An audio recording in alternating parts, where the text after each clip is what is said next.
Hello and welcome to Telab's New Tech Talk, a audiovisual blog. And today's topic is going to be IT staff challenges. And what we know is that there is a shortage out there of staff, and we know that there are skill set gaps out there. Now, what makes things even worse is the fact that it is accepted fact that humans are one of the biggest causes of security breaches and network outages. And when this happens, whether the actions are out of malicious intent or negligence, whether they're intentional or unintentional, the consequences to the business relative to reputation, relative to finances, and business disruption and legal are all the same. Bad. So it's a tough place to have a living, have an occupation, lots of challenges there for the IT pros. So what I thought we would do is today I invited Joel Fisher to join us, and Joel's going to share some of his insight. He works with staff of every size and every vertical, and he also has been doing this for a while now. So I think, Joel, you'll have some unique perspective, and I thought you'd share some of your insights. Okay. Hello, everyone. I spend a lot of time in a lot of different industries with a lot of different IT teams. I see a lot of the issues that they have, and I see a lot of the issues that that come across in their staffing that we try and solve here at Tel Labs. And there are basically 5 things that I kind of wanted to talk about here today. A shortage of talent, the aging of our technical staff, some siloing of technology that's going on, some of the network decisions and the way networks are designed being embedded into systems, and then movements to some of these higher levels of management. And all of that really does affect how IT staff challenges are viewed. The first is really straightforward. We have a shortage of talent. We have a very large demand for talent. Everything we do nowadays from a business perspective, and even from a personal perspective, is technology bound. Everybody carries a cell phone. Everybody does email. Everybody has all of these things that they need to do, and it's all technology, bound. And it's maybe not that we have less people doing the same technology that we did before, but it's that we have more requests for it. So those people are stretched even farther and farther. And so what we find, and I find this in a lot of different industries, I hear that we just can't find anybody to hire. And it's not necessarily that, that the amount of people has gone down. It's that the number of demands for those same people have gone up. Right? And what kind of hits as part of that is that aging of a technical staff. Very simply, we're all getting older. And some of us have been doing this for a very long time now. And the new staff that is coming in, yes, they're quick, they're new, they're very smart, they understand technology, they grew up with it. But a lot of the history of why we do things or how we do things or why we design things in particular ways, all of that is aging out as we go forward. There's a general lack of knowledge of the underpinnings of networking. We're building upon what our forefathers built. And as we see the technical staff age out, number one only crunches the amount of staff available. It also crunches on the ability of the staff. The mentoring piece of it misses. The this is why you're doing what you're doing types of things. We're also seeing another issue that's kind of hitting us from an IT staff challenge, and that's siloing of technology. We all see it. We all see that I am a database specialist. I'm a Python coder. I am a web interface designer.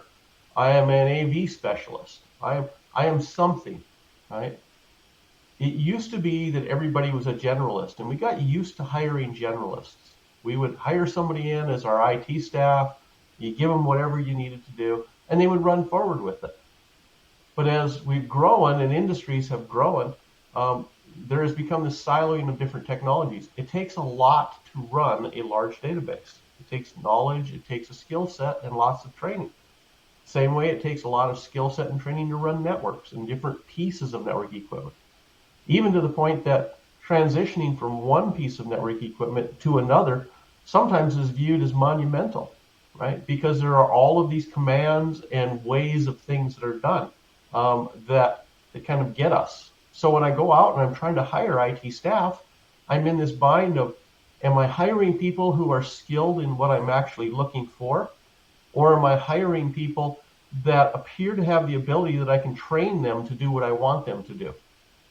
And that becomes a more difficult issue that we find a lot of times that we don't see this I found exactly the right person. Unless I'm in one of the very major veins. I wanted a database specialist, right? That type of a thing. Another thing that's really hitting us from a networking perspective, um, there is a large variety of networking equipment available out there. But what you find if you really open up all the equipment is you find networks on a chip. So what we see is that if the majority is out there right now in the switching world, for instance, the way that the chip vendor has decided that it should go is the way that networks get defined. Or there's features that are embedded in chipsets that define the way networks are going to be done, so that our IT staff doesn't necessarily know the why or the wherefore that it's in, or that there even is a better or different way. We feel that very much within the optical LAN industry, in that it's viewed as different. And it's viewed as different because a lot of people are used to this idea of what a chip provides, and the chip provides a very specific way of dealing with different things. And the other part that we run into is this management platform that everybody wants.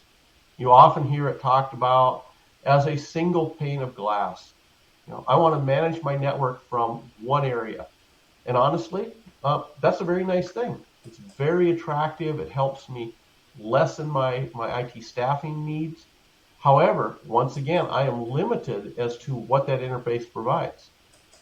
Very specific examples of talking with individuals and asking, so what is your total network bandwidth that they're using?